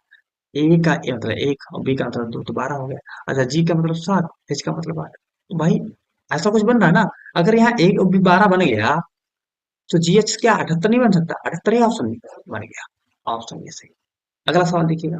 अगला सवाल दिया है प्रश्न, हाँ निर्देश दिया प्रश्न 28 से 33 में चिन्हों के गलत क्रम के कारण प्रश्नों की समीकरण गलत। प्रश्नों की समीकरण, हमारी प्रश्नों के समीकरण कैसे हैं? निर्देश, प्रश्नों के समीकरण गलत हो गए हैं। प्रत्येक प्रश्न के नीचे चार दिए गए विकल्पों में से सही क्रम वाले चिन्हों विकल्प का चुनाव कीजिए जिससे समीकरण सही हो जाए। अपने द्वारा चुनी गई विकल्प संख्या को सही प्रश्न संख्या के सामने अपने उत्तर पर उत्तर लिखिए। अब समझिए सवाल ऐसा है, सवाल ऐसा है, ये एक सवाल है, ये आपका एक सवाल है जो कि चिन्ह को गलत कर दिया है, चिन्ह को इसमें उल्टा सीधा कर दिया है, जिससे ये सॉल्व करोगे तो 13 आपका आंसर नहीं आएगा। गलत सॉल्व है। अब गलत है तो इसको सही करना है। इसमें से चार ऑप्शन है, ये एक ऑप्शन है, ये एक ऑप्शन है, ये ऑप्शन, एक ऑप्शन। चारों ऑप्शन में ये दो क्या हो जाएंगे? बदल दिए जाएंगे, यानी प्लस को, प्लस और माइनस क्या बदल दिए जाएंगे, ठीक है। प्लस और माइनस को बदलेंगे, यानी माइनस को प्लस करेंगे, प्लस को माइनस करेंगे। बदलने के बाद जो ऑप्शन आपका सही जाएगा, इतना 13 आ जाएगा सॉल्व करने के बाद, वही आपका ऑप्शन सही होगा। बात समझ रही? अब जैसे ये सवाल था, एक मिनट, यही सवाल था आपका, देख रहे हैं ना? चलिए देख ही रहा होगा। ठीक है, लिखा 3/5 क्रॉस 8 प्लस 2 माइनस 10 बराबर 13 लिखा। तो इसको सॉल्व करने के बाद 13 तो नहीं आएगा, गलत है, समीकरण गलत है।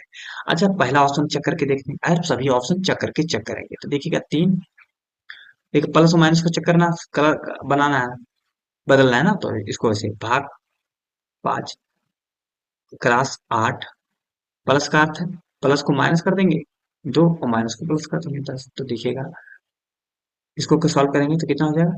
3/5 हो गया 8। अच्छा ये बताइए, और माइनस कितना, प्लस ये हो जाएगा आपका 8 हो जाएगा। अच्छा 8 3 24, 24/5 और प्लस 8, ये तो भैया पॉइंट में चल गया। किसमें? पॉइंट में चल जाएगा। अरे पॉइंट में जाएगा, पॉइंट में तो आंसर आ ही नहीं रहा है, ठीक है, पॉइंट में आंसर नहीं आ रहा, तो पहला ऑप्शन नहीं हो सकता। दूसरा ऑप्शन चेक करेंगे, दूसरा ऑप्शन रखेंगे तो देखिएगा 3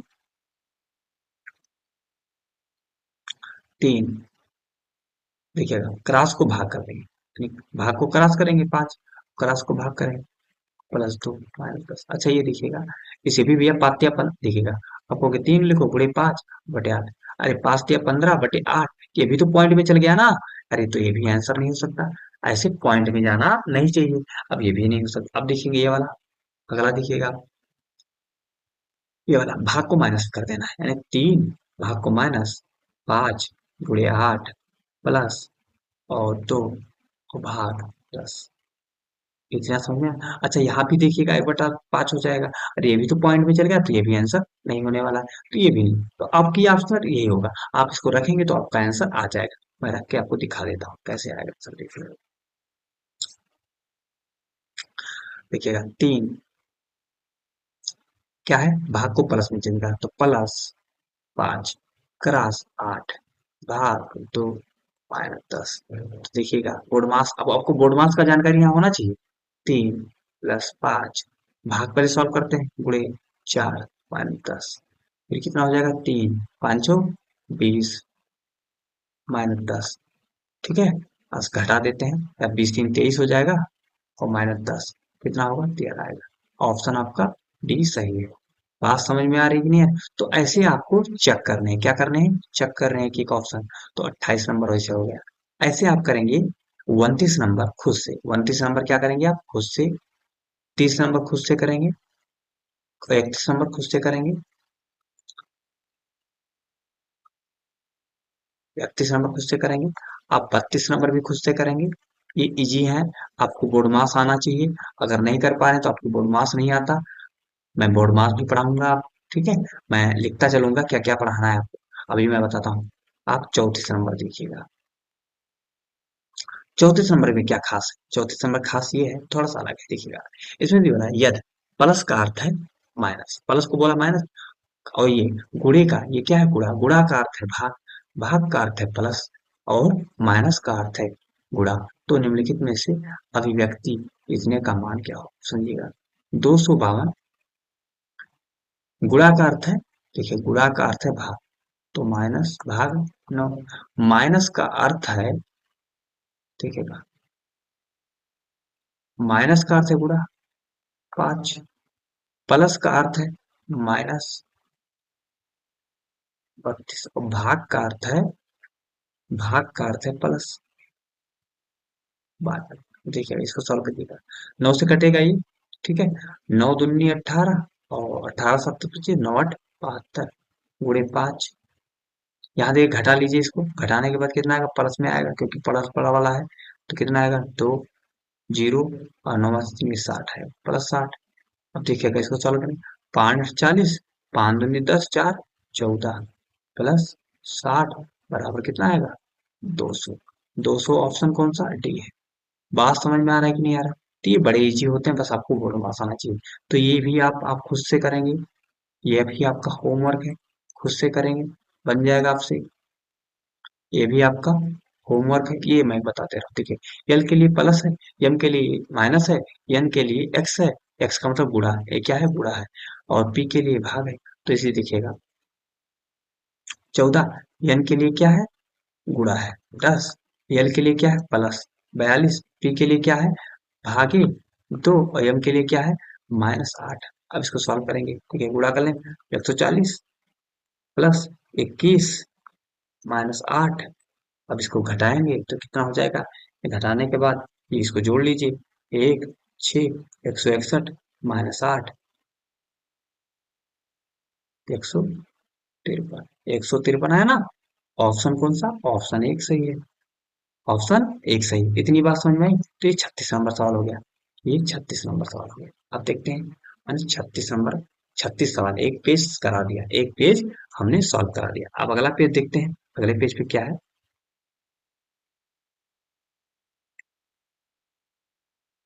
अगला पेज है 36 से 37 नंबर पे आ गया।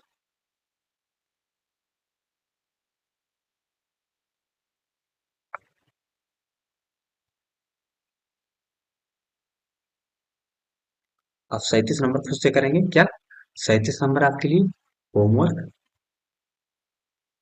38 नंबर होमवर्क। अब इसको अगर नहीं कर पाते तो आपके लिए बड़ी दिक्कत आने वाली है, क्योंकि हर चीजें बता के आप एग्जाम में जाएं, मैं हर चीज सिखा दूं, ये तो पॉसिबल नहीं। अब मैं मानता हूँ कि आपको बोर्ड मार्क्स आता हो, बोर्ड मार्क्स आता हो, अगर नहीं आता है तो प्लीज कमेंट में जरूर मैसेज कीजिएगा कि सर मुझे बोर्ड मार्क्स नहीं आता, प्लीज आप बोर्ड मार्क्स का एक क्लास ले लीजिए, मैं बोर्ड मार्क्स का भी एक क्लास ले लूंगा। समझ में आ रहा है कि नहीं आ रहा। तो ये भी आपका प्लीज होमवर्क, इतने सवाल आपके होमवर्क हो गए, ठीक है। 39 नंबर पहुंचिए, 50 तक करेंगे, बस क्लास एंड करेंगे, ठीक है। अब देखते हैं अगला सवाल, अगला सवाल आपका,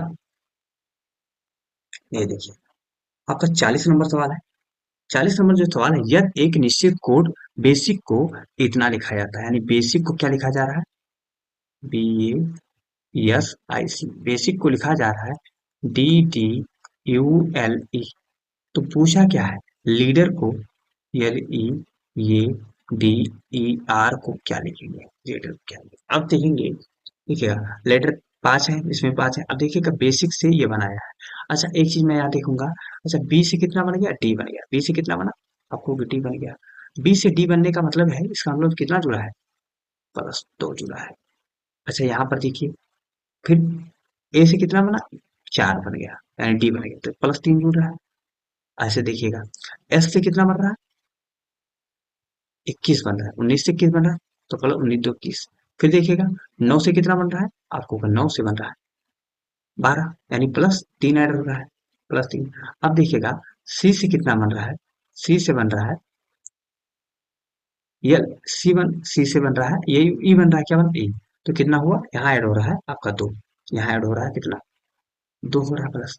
तो देखिए क्या चल रहा है, पहले +2 ऐड हो रहा है, +3 +2 +3 +2, यही बन रहा है ना। तो भैया इसमें +2 ऐड होगा, फिर +3 होगा, फिर +2 ऐड होगा, फिर +3 होगा, ऐसे तो समझिएगा आप, ऐसे नहीं समझ में आएगा। 1 मिनट, ये समझ में आया ना इतना। तो देखिएगा लीडर को एल ई ये डी ई आर। तो भैया इसमें क्या ऐड हो रहा है, इसमें ऐड हो रहा है +2, फिर +3, फिर +2, फिर +3, फिर +2, फिर +3 ऐड हो रहा है। अब भैया +2 ऐड हो रहा है तो 12 2 14, 14 का मतलब एन, 5 3 8, 8 का मतलब एच, एक में दो जोड़ेंगे यानी 1 2 3, 3 का मतलब सी, और 4 में 3 7, 7 में का मतलब जी, 5 2 7, 7 का मतलब जी, 18 3 21 का मतलब यू।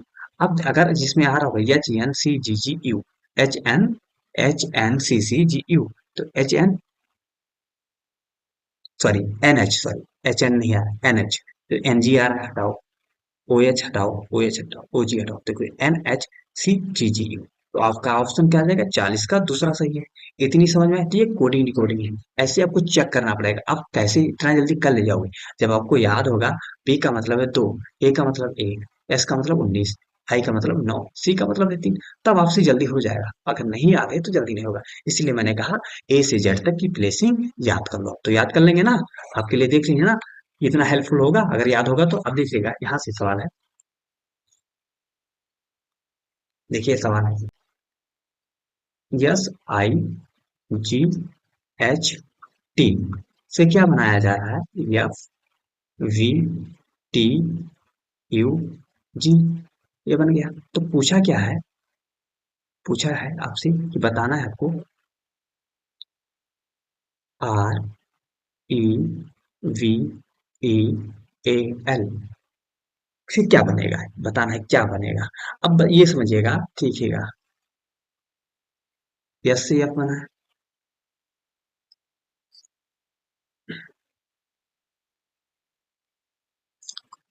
ठीक है कैसे होगा, इसको कैसे सॉल्व करेंगे, देखिएगा यस से एफ बना है और 9 से 22 बना है। अच्छा यस से एफ है और 9 से 22 है, तो यहाँ से आपको दो चीजें समझ में आ रही हैं।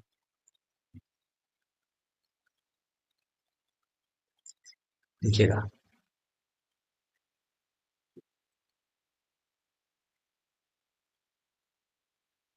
मैं यहाँ इससे और इसको इसको इसको ऐसे कर लूं, कोई दिक्कत नहीं, आपको होगी दिक्कत नहीं होगा, समझ में दिक्कत नहीं होगा। अच्छा यहाँ देखिएगा 19 से 1 बन रहा है, +1 हो रहा है, और 7 2 9, कितना हो रहा है, 7 2 2 हो रहा है। यहाँ देखिएगा 8 1 हो रहा है माइनस, और यहाँ 20 में से 1 जुड़ रहा है फिर से, और यहाँ देखिएगा कितना हो जा रहा है, यहाँ पर आई से वी बन रहा है, तो यहाँ से कैसे कुछ बन रहा है ऑप्शन। अब इसमें क्या होता है, और ऑप्शन की भी मदद लेते चलते हैं, ऑप्शन की मदद लेते हैं ऐसे भी। आप डायरेक्ट इन्हीं से क्या क्या बहुत सारे लॉजिक, ये भी तो बन रहा है ना, ये भी तो बन रहा है ना। अब यही एग्जाम में आपका पूछा हो, यही लॉजिक लगाया हो, ये तो जरूरी नहीं है, इसीलिए ऑप्शन भी देखते चलेंगे, ऑप्शन क्या है तो ऑप्शन को आप देखते हुए चलेगा। देखिएगा अगर मैं इनको ले रहा हूँ, यानी यस से बना रहा हूँ 20, यानी 19 से 20 बना, तो क्या यहाँ से बन रहा है 18 से 19 कोई आ रहा है तीसरे पर, 18 से 19 तीसरे पर कहीं यहाँ नहीं आ रहा है, यहाँ नहीं आ रहा है, यहाँ नहीं आ रहा है यार, तो इसका मतलब ये लॉजिक फेल। तो ये लॉजिक गया ना, अब इसी पे आप दिमाग लगाते तो आप तो गए थे। दिमाग हमेशा इसी पे नहीं लगा। अच्छा ये बताइए, बना है देखिए यस से अधिक है, 19 से 22 बना ना, 19 से 22, 19 3 22, और 9 में से 3 घट गया, तो 19 3 22, 3 देखिए 3 जुड़ा है। अगर 3 जुड़ा है तो इस यहाँ पर देखते हैं, 19 से 3 22 हो रहा है, देखिएगा यहाँ मैं इन दोनों की बात करूँ, मैं इन दोनों की बात करूँ कि 3 जुड़ रहा है, और यहाँ 3 घटा है, समझ रहे हैं ना। तो यहाँ 3 जुड़ा 3 घटा, अब देखिए 3 यहाँ जोड़ने पर कुछ बन रहा है, 18 3 21, 3 जोड़ने पर 21 हो रहा है और घटाने पर 3, तो भी हो जाएगा। तो क्या आएगा, बी यू होगा, बी यू किसी में नहीं आ रहा है, नहीं आ रहा है, तो इसका मतलब ये भी ऑप्शन नहीं होगा। अब क्या लॉजिक लगेगा समझिएगा, लॉजिक क्या लगेगा इसमें, समझिएगा। जी जी जी, ओके ओके जी। अच्छा, देखिएगा, 19 से क्या हो रहा है, 6 हो रहा है, यफ हो रहा है। 19, 8, 19 7 26। अच्छा 7 हो गया, 7 6 13, यानी 13 जोड़ रहा है। 13 जोड़ के 18 और 13 जोड़ेंगे तो कितना आ जाएगा, 18, 8, 8 और 5 13, 5 का मतलब ये आ रहा है, 13 जुड़ गया ना। ओके। अच्छा, 9 से कितना हो रहा है, 22 हो रहा है, तो कितना, 9 से 22 हो रहा है, 11 और 2 13, 13 इसमें जुड़ रहा है, 13 इसमें जुड़ रहा है, और क्या 13 इसमें जुड़ रहा है, बस कहोगे 7, 9, 13 7 30, इसमें भी 13 जुड़ रहा है। तो लॉजिक देखो कितना गंदा था इसका, 13 जुड़ रहा है इसमें, 13 जुड़ रहा है इसमें, 13 जुड़ रहा है इसमें, सब में 13 13 जुड़ेगा, इसमें भी 13 जुड़ रहा है, इसमें भी 13 जुड़ रहा है, तो 13 जोड़ना है, क्या जोड़ना 13, तो 18 में 13 जोड़ेंगे तो ई आएगा। कैसे होगा, आपको 18, 8 26, 8 5 13, अब इसमें देखो 18 जोड़ेंगे तो 13 5 18, 13 5 18, तो कितना होगा, आर होगा, क्या होगा, आर होगा। इसमें 22 में 18 जोड़ेंगे, 13 जोड़ेंगे तो 22, और 22 4 26 4, और 9 4 13 9 हो जाएगा। ऐसे देखिए इसमें भी जोड़ेंगे तो कितना आप कहोगे, आर हो जाएगा। इसमें 13 जोड़ेंगे तो कहोगे एन हो जाएगा, 13 इसमें 13 जोड़ेंगे तो 12 13 25, मतलब वाई हो जाएगा। तो ई आर एन वाई, तो ऑप्शन कौन सा, चौथा है। तो देखिएगा, ये कोडिंग डिकोडिंग का क्वेश्चन है, इसमें कोई फिक्स चीज नहीं होता है, बहुत सारे लॉजिक लगते हैं। लॉजिक आपका वो होगा जो आपके ऑप्शन में दिया होगा, ऑप्शन के अकॉर्डिंग हम लॉजिक फाइंड आउट करते हैं, पता लगाते हैं। तो ऑप्शन के बिना ये सवाल बनाना संभव नहीं है, तो ऑप्शन की मदद ऐसे सवालों में आपको लेनी पड़ेगी। ऑप्शन जो आपके विकल्प हैं, विकल्प को देखते हुए आपको सॉल्व करना है ऐसे क्वेश्चन, बात समझ में आ रही है? अब देखिए 42 नंबर, 42 नंबर कोल्ड को बनाया है होम, क्या बनाया, गोल्ड को होम बनाया है। अच्छा मैं थोड़ा इसको रफ कर दूं, अच्छा रफ कर देता हूं। क्या बनाया, गोल्ड को होम बनाया, क्या बनाया, गोल्ड को होम। देखिए, G O L D, gold से बनाया, क्या होम बनाया, H O M E, okay. बना, पूछा क्या है, गोल्ड से होम बना है, फिर बोला है और क्या बना है, सी ओ कम से बनाया है, डी ओ एन एफ बनाया है। पूछा क्या है, सी ओ आर डी, सी ओ आर डी को क्या बनाया है, डी ओ एस ई बनाया है। तो पूछा क्या आपसे, बचा है एस ओ एन एस पूछा है, क्या बनेगा समझिएगा, यहाँ पर क्या लॉजिक है। लॉजिक देखेंगे, देखिएगा, एक तो समझिएगा इसमें क्या होता है, कभी कभी ऐसा होता है कि होता है फिक्स कोडिंग, होता है फिक्स कोडिंग, मतलब जी की सी है, ठीक है, सॉरी, जी का एच है, ओ का ओ है, एल का एम है, डी का ऐसे सी का एस, एस है इसमें, एस ऊपर में कहीं नहीं, ऐसा नहीं, अच्छा एस इसमें है, ओ का ओ है, अच्छा ओ का ओ है, सेम सेम कर दिया, अच्छा ठीक है मैं कर ले, एन, एन कहीं है इसमें तो नहीं। तो सेम कोडिंग इसमें नहीं लगा, सेम कोडिंग नहीं लगा है। अब सेम कोडिंग आप जब प्रैक्टिस करेंगे ना तो आपको समझ में आएगा, अब जब क्वेश्चन वैसा आएगा तो मैं समझाऊंगा सेम कोडिंग कैसे लगता है।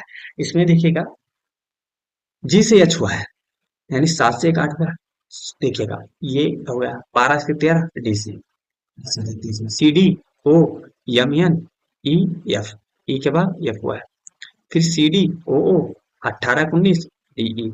इसका मतलब सब में एक एक जुड़ रहा है, केवल ओ को छोड़कर, ओ में कुछ नहीं जुड़ा है, दूसरे नंबर पे कुछ नहीं जुड़ रहा है, बाकी सब में जुड़ा है। तो 19 20 ओ, 14 15 और 19 20, तो T O T, T O T, option कौन सा, दूसरा सही। इतनी बात क्लियर है, चलिए अगर इतनी बात क्लियर है तो आगे बढ़ते हैं। आगे आपका ये है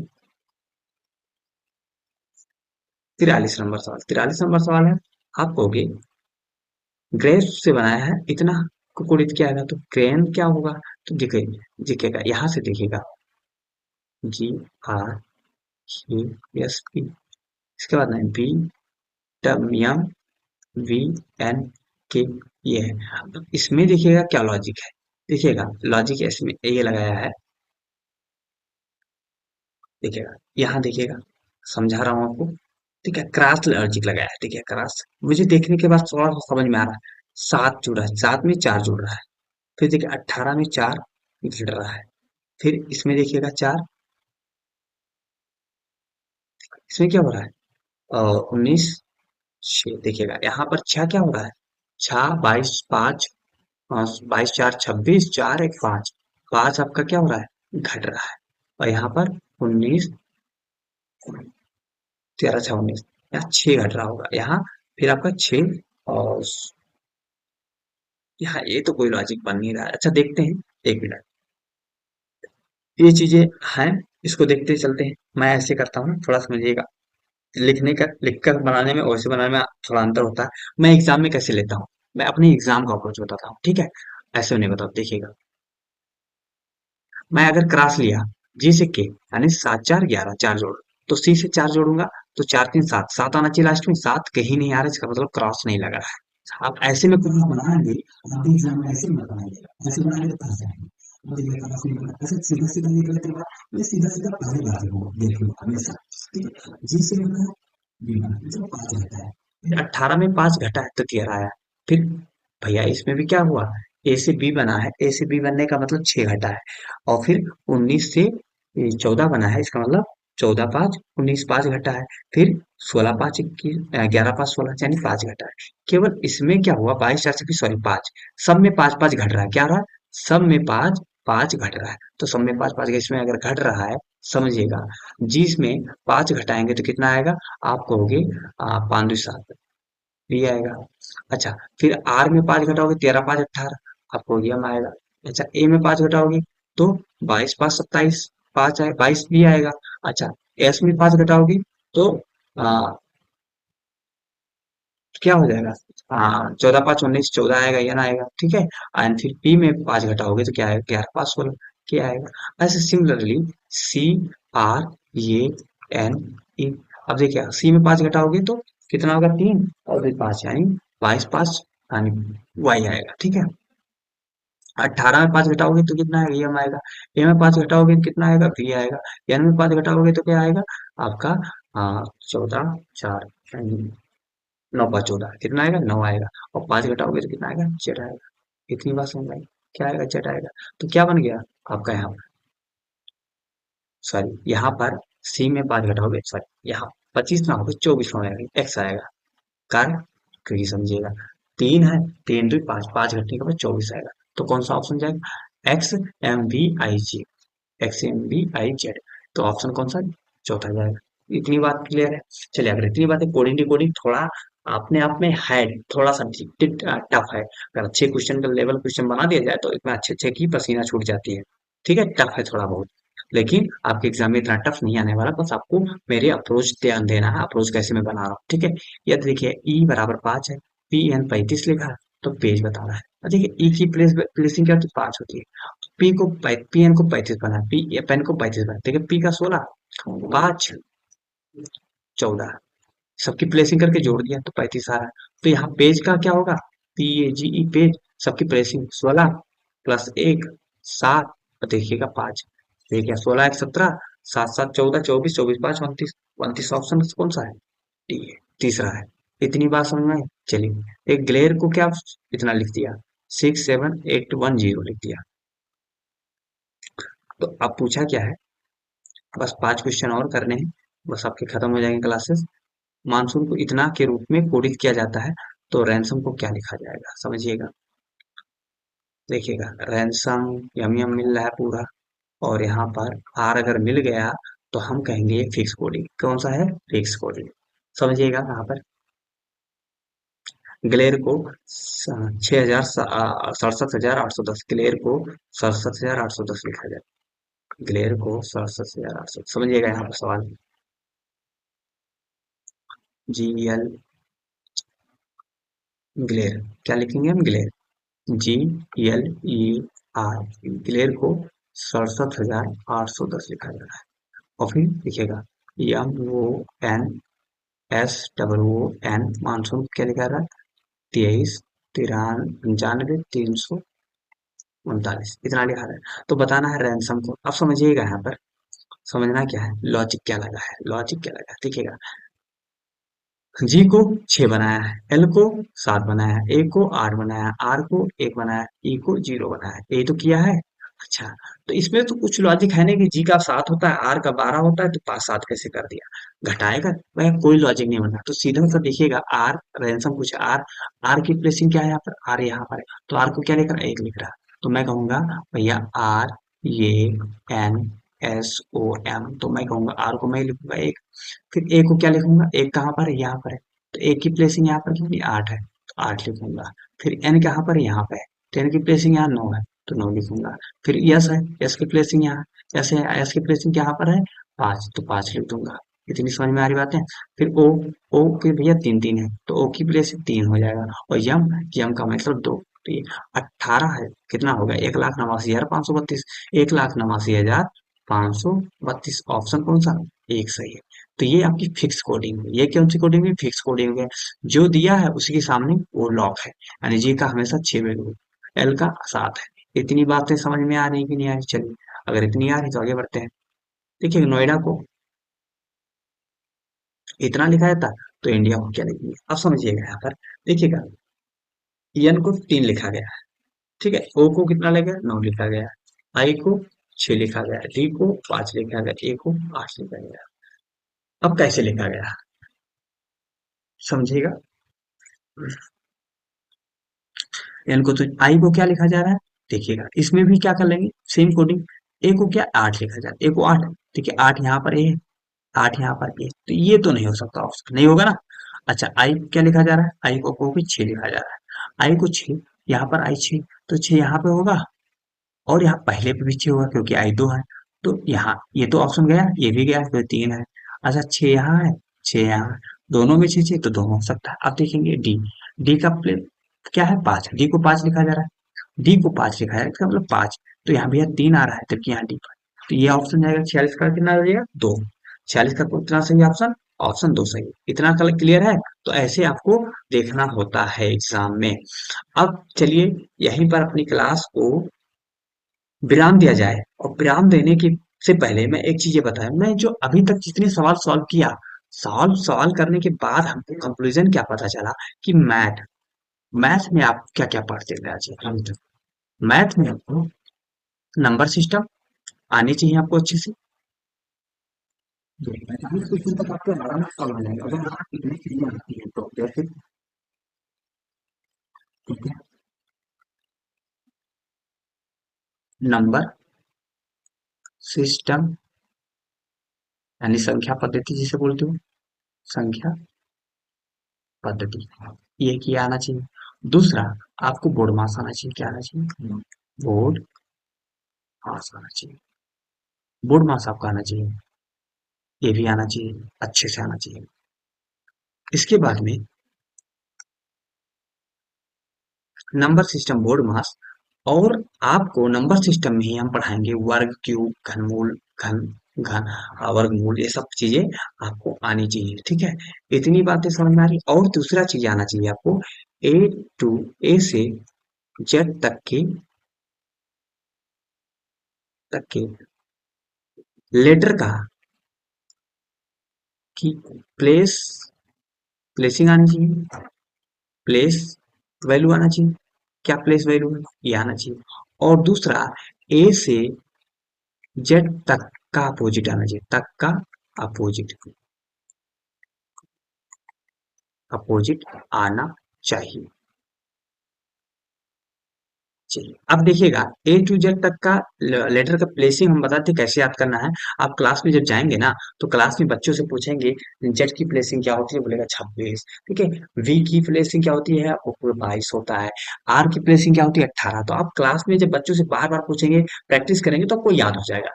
तो इसको याद करने के लिए कोई चीज दिक्कत नहीं है, बस याद करने के लिए इसको चाहिए। इसको कैसे याद करते हैं? देखिएगा, मैं बताता हूँ कैसे याद करो। अगला एक स्लाइड लेता हूँ। देखिएगा, मैं लिखूंगा A B C D E F G H I J K L M. फिर इसके जस्ट अपोजिट लिखना है N O P Q R S T U U W X Y Z. अब ये इसके अपोजिट है, मैं पूछूंगा ए का अपोजिट क्या होगा, जेड होगा, ए का अपोजिट जेड होगा, बी का अपोजिट वाई होगा, सी का अपोजिट एक्स होगा, डी का अपोजिट वाई होगा, जी का अपोजिट टी होगा, एच का अपोजिट एस होगा, आई का अपोजिट आर होगा, पी का अपोजिट क्यू होगा। क्या होगा, पी का सॉरी पी का अपोजिट क्यू होगा, और जे का अपोजिट क्या होगा, जे का अपोजिट क्यू होगा, एल का अपोजिट ओ होगा, एम का अपोजिट एन होगा, जी का अपोजिट टी होगा। ये सभी मुझे याद है, आपको भी याद होंगे, कैसे याद होंगे मैं बताता हूँ। इसको याद कीजिएगा, ए टू जेड लिखते हो, क्या लिखते हो, ए टू जेड याद कर लो। बॉय, देखिए बी वाई को क्या लिखोगे, बॉय, बॉय याद कर लो। बी का अपोजिट वाई होता है, ए का अपोजिट जेड होता है, इतनी बात समझ में आ रही? चलिए, सी एक्स को क्रैक्स लिखोगे, क्या लिखोगे, क्रैक्स, क्या पागल है, क्रैक्स, तो क्रैक्स क्या लिखोगे, क्रैक्स, तो सी का अपोजिट एक्स हो गया, ठीक है।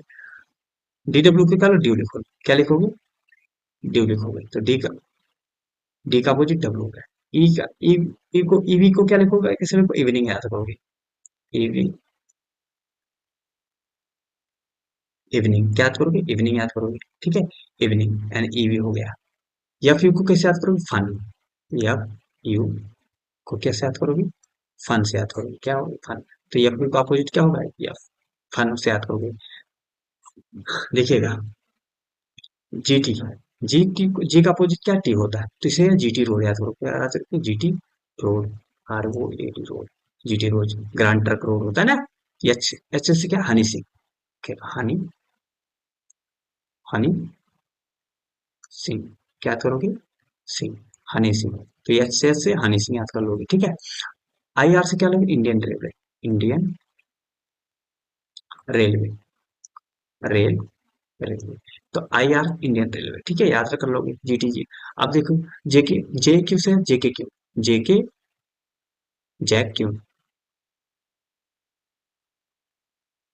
जैक क्यू, जेके क्यू, ठीक है, बात समझ रहे। केपी से कानपुर याद कर लो, क्या याद करोगे, कानपुर, केपी से कानपुर, कानपुर, क्या याद करोगे, कानपुर याद कर लोगे। एलओ से लव याद करोगे, क्या याद करोगे, लव, लव याद हो जाएगा ना। यम से मैन याद करो, क्या याद करोगे, यमी, मैन, समझे बात में, बात समझ में आएगी नहीं? तो ये सब चीजें आप लिखिएगा कॉपी में, कॉपी में लिखकर कुछ कई बार पढ़ेंगे। जीटी रोड, जी का अपोजिट टी होगा, जीटी रोड, टी का अपोजिट जी होगा, ऐसे याद रखोगे। क्रैक से याद करोगे, क्रैक, सी का अपोजिट एक्स होगा, क्योंकि क्रैक्स होता है, ठीक है। फन, एफ का अपोजिट ये होता है, या फन होता है, लव, एल का अपोजिट ओ होता है, लव होता है, ठीक है। मैन, यंग का अपोजिट एन होगा, क्योंकि मैन होता है। ये सब चीजें आप लिख के कॉपी में याद कर लीजिएगा, आपको क्लासेस में बड़ी हेल्पफुल, बहुत मदद करेंगी ये सब चीजें। कम टाइम में आपको क्वेश्चन बना लोगे, और हाँ, ये ऐसा नहीं है कि कम टाइम में टाइम बचाएंगे। आप जब कोडिंग डिकोडिंग के क्वेश्चन देखोगे ना, जब आपको याद होंगे, तभी आपके दिमाग में क्लिक करेगा ये तो अपोजिट है। और जब याद ही नहीं रहेगा, अपोजिट दिया रहेगा, तो आपको पता ही नहीं होगा कि अपोजिट है, आपको लॉजिक ही नहीं ढूंढ पाओगे। तो लॉजिक ढूंढने के लिए आपको याद होना जरूरी है, क्योंकि याद हुआ चीज जल्दी दिमाग में स्ट्राइक करता है, जल्दी से आपको समझ में आता है। और हाँ, जो चीज लिख के मिलाते उलाते हो, ये बहुत डिलेइंग प्रोसेस है, और इससे क्या होती है, आपका टाइम भी जाता है, और आपके क्वेश्चन के आंसर भी नहीं आ पाते हैं। तो याद कीजिए, केवल याद करने से आपके क्वेश्चन जल्दी से सॉल्व होंगे, और कम टाइम में क्वेश्चन बना पाएंगे, समझ में आ रहा है, और क्वेश्चन सही से बना पाएंगे तभी। अब मैं कल लेकर आऊंगा, ये भी इसकी क्लास अब नहीं रुकेंगे, इसकी क्लास तो मैं लूंगा, ठीक है। अब हो सकता है कल इसकी क्लास ना ले पाऊँ, परसों लूं, लेकिन हाँ, कल एक नंबर सिस्टम का क्लास आएगा, और बोर्ड मास को हम मिक्स करके अच्छे से पढ़ेंगे, जितना रीजनिंग में जरूरत है उतना बोर्ड मास और नंबर सिस्टम हम पढ़ेंगे। इतनी बात समझ में आई कि नहीं आई? चलिए बच्चों, तो अभी तक जो भी सवाल किए हैं आपको समझ में आ रहा होगा, ये कुछ टफ नहीं है, कुछ भी टफ नहीं है, रीजनिंग बड़ा आसान है, क्योंकि फिक्स क्वेश्चन पूछे जा रहे हैं, ज्यादा ऐसे इधर उधर के क्वेश्चन नहीं पूछे जा रहे हैं, फिक्स क्वेश्चन है। तो बस आपको क्या करना है, मैं जो पढ़ा रहा हूँ उसको अच्छे से आप पढ़ते चलिए बस, और कुछ नहीं करना, नोट्स बनाते चलिए, पढ़ते चलिए, जो बोल रहा हूँ याद करने के लिए उसे याद ही कर लेना। डिले मत करना, पोस्टपोन मत करना, पेंडिंग मत करना कि नहीं कल याद करो, कल याद करने से कोई नहीं याद कर पाता, कल जो भी करना आज ही कर लेना, तो याद कर लेना। अगली क्लास लाने से पहले आप कोशिश कीजिए, जो चीजें मैं बोल रहा हूँ याद करने के लिए, वो याद कर लीजिएगा, ठीक है। चलिए बच्चों, तो बहुत बहुत आपका धन्यवाद पूरा सेशन देखने के लिए, पूरा लेक्चर देखने के लिए। और हाँ, अगर इस चैनल पे नए हैं तो प्लीज चैनल को सब्सक्राइब कर दीजिए, और वीडियोस को शेयर कर दीजिए, क्योंकि मेरा चैनल नहीं है, आपका चैनल, ये आपका परिवार है। अपने परिवार को पढ़ाइए और पढ़ते रहिए। ये एक दिन जरूर आप सफल हो जाएंगे। ठीक है, आपके हाथ में एक दिन जरूर गवर्नमेंट जॉब होगी। आप अपने माँ बाप का सहारा बनेंगे और अपने पैरों पर खड़े हो पाएंगे। आप अपने लिए बहुत कुछ कर पाएंगे। आपको लोग सम्मान की नजर से देखेंगे और जो लोग गाली देते थे वही आपसे हाथ मिलाएंगे, आपके गले लगेंगे, आपके आगे पीछे घूमेंगे, कहेंगे ये लड़का बड़ा होशियार था। भले आपको पीठ पीछे वो लोग गाली देते थे पहले, सामने भी गाली देते, लेकिन बाद में सफल होने के बाद वही लोग आपकी तारीफ करेंगे, कहेंगे लड़का, हमें पता था कि ये लड़का कुछ ना कुछ करा, बड़ा मेहनती लड़का था। तो तारीफ भी आपके करेंगे। सफलता, वही कहते हैं ना, उगते हुए सूरज को हर कोई सलाम करता है, डूबते हुए सूरज को कौन पूछता है। तो ऐसा सूरज बनिए जो उगे, ढलता हुआ सूरज मत बनिए। ठीक है, अस्त होता हुआ सूरज नहीं बनना है, उगता हुआ सूरज बनना है। तो बस यहीं से आप अच्छे से मेहनत करना शुरू कर दीजिए। आपकी भविष्य आने वाले दिनों में, आने वाले वर्षों में चेंज हो जाएगा। आपके हाथ में एक गवर्नमेंट जॉब होगी, अच्छी खासी सैलरी वाली जॉब होगी। ठीक है, चलिए बच्चों, बहुत बहुत धन्यवाद। बाय।